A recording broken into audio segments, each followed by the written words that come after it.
is truly amazing how it takes just one interview to just change the narrative of how people see something.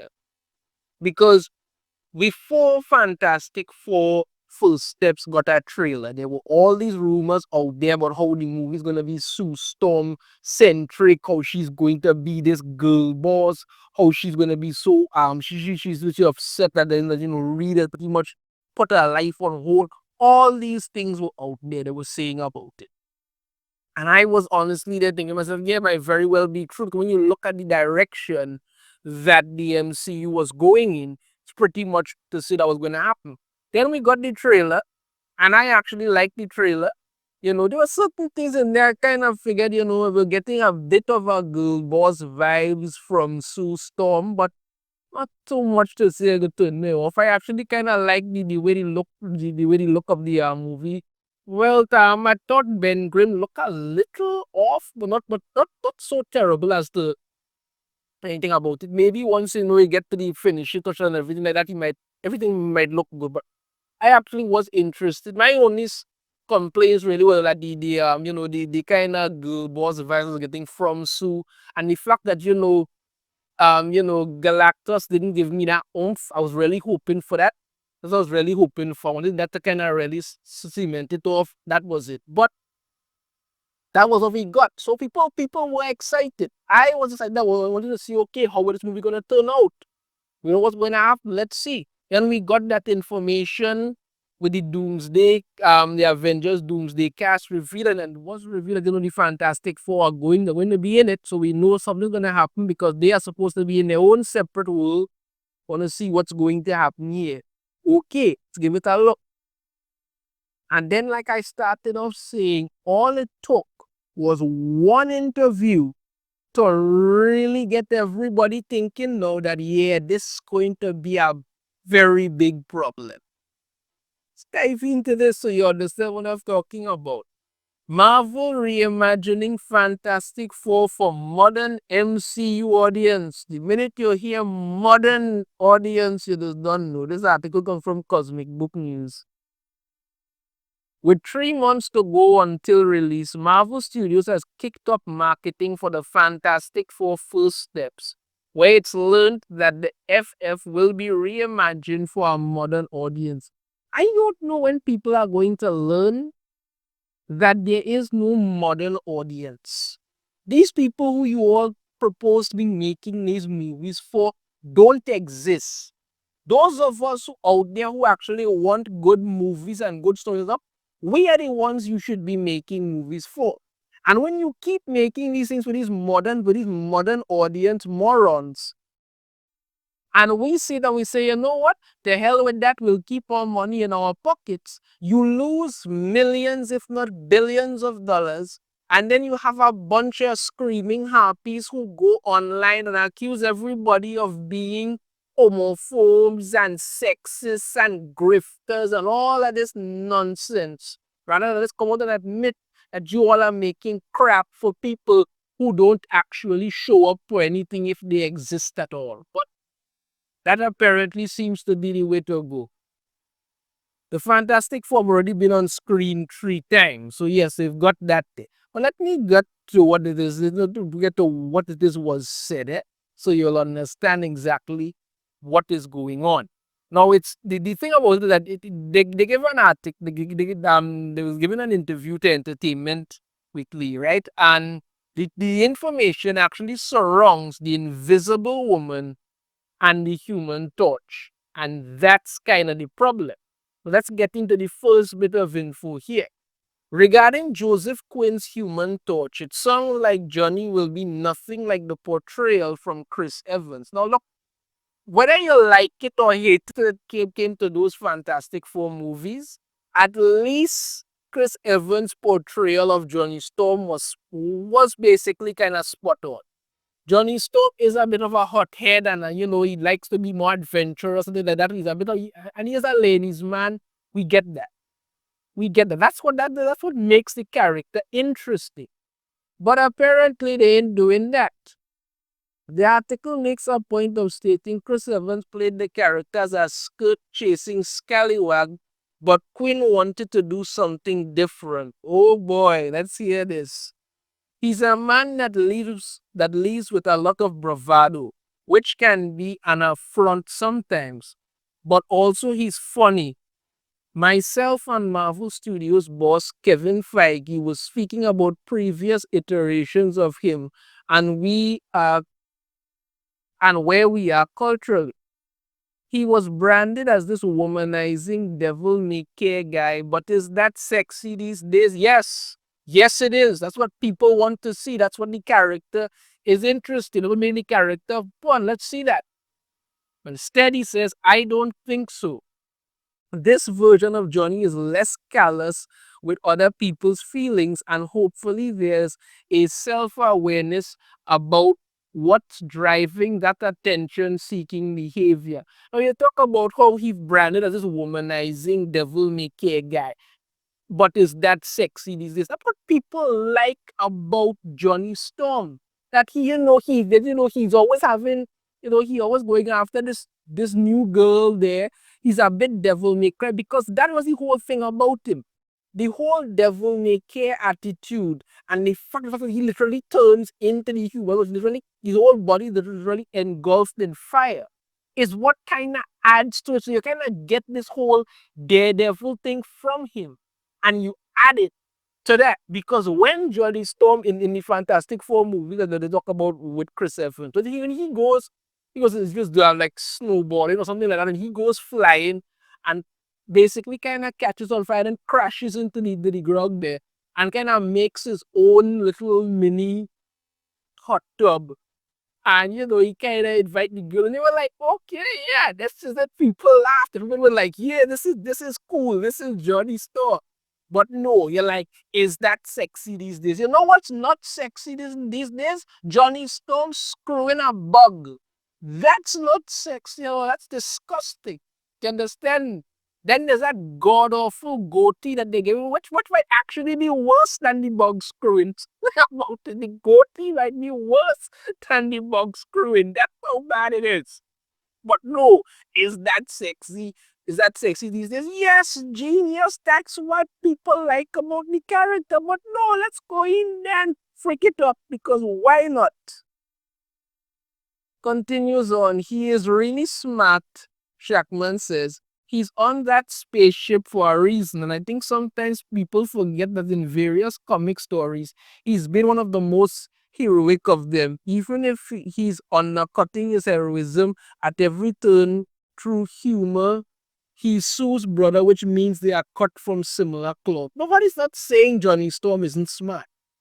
Nobody is saying Johnny Storm isn't smart. You understand me?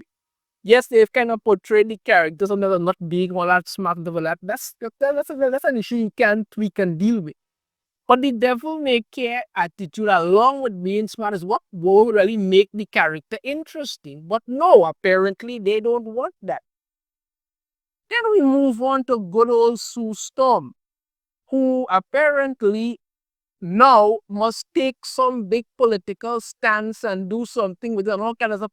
And I don't know, but a lot of people are saying that, they're getting the whole vibe that the rumors that were going around before saying about the whole this movie was going to be Sue Storm centric might actually be true. Let's get into it here. Now, for Vanessa Kirby Sue Storm, the MCU is elevating Invisible Woman to the level of Pedro Pascal's Reed Richards, aka Mr. Fantastic, or quite possibly Sue will be even better than Reed, which again fits with Feige's post-Endgame era to the MCU. The comics have even retconned the origin of Sue and Reed to fit with the modern audience. Really? I didn't know that, but okay. But this is what I'm talking about here. Because keep in mind, Pedro Pascal was not the first pick for playing Reed Richards. There were other actors, and apparently the rumors were that they walked away from the role when they saw the kind of treatment that Reed Richards was going to be getting.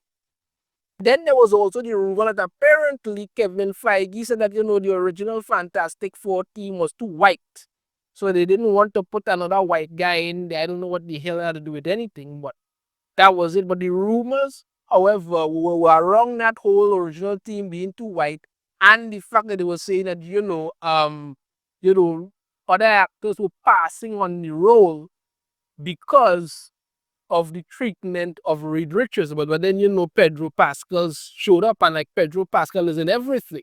Somebody even told me that they looked at a video of their daughter's wedding from a while back, and Pedro Pascal was in that too because apparently he's in everything. But this is what I'm saying. So it's kind of weird there. But let's get into what it is going to happen with Sue in this movie. She has accomplished just as much in the political realm as head of the Future Foundation, a concept taken from writer Jonathan Hickman's 21st Century Fantastic Four comics for one of the successor stories that is as beloved by fans as Lee and Kirby's originals. Yes, Jonathan Hickman was the man who originally came up with the concept of the whole Krakoa stuff, and he was going to do the land, and then he left, and then they just dragged it out till they just, finish that. But whatever. She has helped achieve global demilitarization and peace. When Shackman and his collaborators say the dream of the 60s have been made real in this movie, they don't just mean rocket ships. If he is the most scientifically intelligent person, then she is the most emotionally intelligent person on the planet. Shackman says of Reed and Sue, between the two of them, they're building an idealistic society. Now, I have no problem with Sue Storm taking an active role in certain things. But some of the wording here is getting me a little worried because, the whole political, this, she's the most, she's the most emotionally intelligent person on the planet. Like, I think these are certain that get me a little worried. But we shall see how that goes. But it doesn't end there because apparently gender politics is a big thing. Right. The article and Vanessa Kirby go into the notion of gender politics. Achieving global political peace sounds only slightly harder than synthesizing the decade-long fictional history of Sue Storm. Here we go. As Marvel's first female superhero, she been part of the Fantastic Four since its first issue. But back then, she carried a relatively demeaning code name of Invisible Girl, could only turn herself invisible, and mostly functioned as a damsel in distress. So because she could have turned herself invisible, that was then. Now here's the thing about it, that was back then. Sue Storm has been upgraded now where she could not only turn herself invisible, she could create force fields and do a number of things. So you don't necessarily need to act like, well, this is something back then. No, you could do more with it. But no, that's not good enough. They go on. If you played an exact 60s Sue today, everyone would think she was a bit of a doormat. Ay, ay, ay. Vanessa Kirby says, so figuring out how to capture the essence of what she represented to each generation, where the gender politics were different, and embody that today was one of the greatest joys of this and the gender politics. You're going to say if you wanted to play an exact 60s Sue today, why would you want to do that? Why? The character has evolved. If you look at Batman's first iteration to now, yes, he still dresses like a bat, but it was very different to what you get back then. Well, not 100% different. No, maybe about like 50% or maybe a little more than that. Different to what you get today. But most people will associate the Batman of today than the Batman of 80 plus years ago. Nobody's going to say, let's go to cinema and watch a movie based on Batman when he first came out back all the way back then. That isn't gonna work. People might watch, the Batman TV series that they used to do. They make them go to that something animated. Have a little laugh at it and okay. But you say that you should play an exact 60s Sue today. Why would you want to do that? You're just stating this here because what you want to do is kind of girl boss up Sue Storm and use this as an excuse to say, you know what, back then she was kind of a doormat. She was not doormat, she had power, she could have turned invisible. Okay. The character has evolved. Fine. What is that? But your point is she actually relatively demeaning code name of Invisible Girl.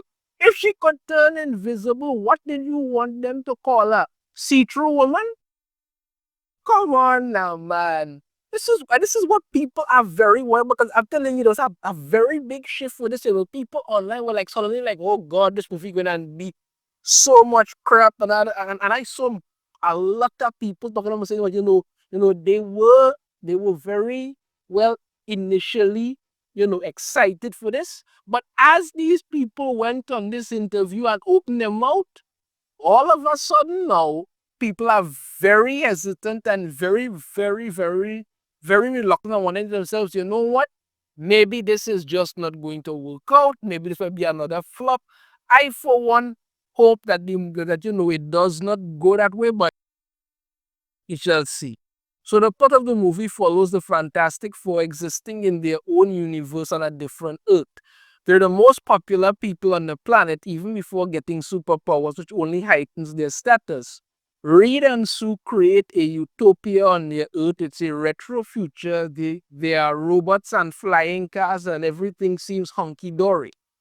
While that sounds like it will eventually get pretty boring and dull real quick, we already know the Silver Surfer, and again, I see everything with Feige's post-Endgame approach played by Julia Garner, because they have gender swapped the Silver Surfer, and somebody tried to fight me and say, no, the Silver Surfer, this is the Silver Surfer was a woman. For like that was in an alternate universe comic that they did, and wasn't even Silver Surfer for that long, but still. And Galactus, played by Ralph Ineson, are a part of the movie. Reed and Sue are the smartest people on their planet who solve everything. Well, Galactus seems to be the one thing they can't solve. What happens next? Because most likely, what I've understood, the Earth gets destroyed and they end up having to come over into the main MCU universe. Talk about the movie gets released on January 25th and all of that. I am just saying, people, that people are concerned. You're getting a kind of girl boss vibes from Sue Storm. The way that you have said that kind of ruffled the people's feathers, because there were already rumors before about what they were planning to do with this movie, and people didn't like it. There were there were reports that changes were made, and the trailer gave people hope. And then you all came out here and suddenly you're talking about gender politics and all kind of stuff, and that those wouldn't turn people off. And then you had Johnny Storm, who basically couldn't just say to himself, you know what, let me just be Johnny Storm. No, all of a sudden, Johnny Storm being a skirt chasing, devil may care kind of attitude. Is that sexy? No. But I swear to God, if they put into this movie that Johnny Storm goes out and bangs an alien bug, people are going to have some very choice finger movements to give to Kevin Feige and them. You gotta stop screwing up people. That's it. You gotta stop it. This, you all went out there, said what you said, and that pretty much turned people off. Like I say, people have made a very vocal. People are saying, now they're very worried. It sounds like it's gonna be crap. We shall wait and see. But when you go in there and start shooting them more about gender, politics, all kind of stuff, that never works out, because people have gotten very, very tired of that. Let me know your thoughts on this in the comments. If you have a different opinion, I'd love to hear it. If you like, make sure to hit that thumbs up. Subscribe if you haven't already. Ring the notification bell to be notified every time I upload a new video. And I shall see you all next time. Take care.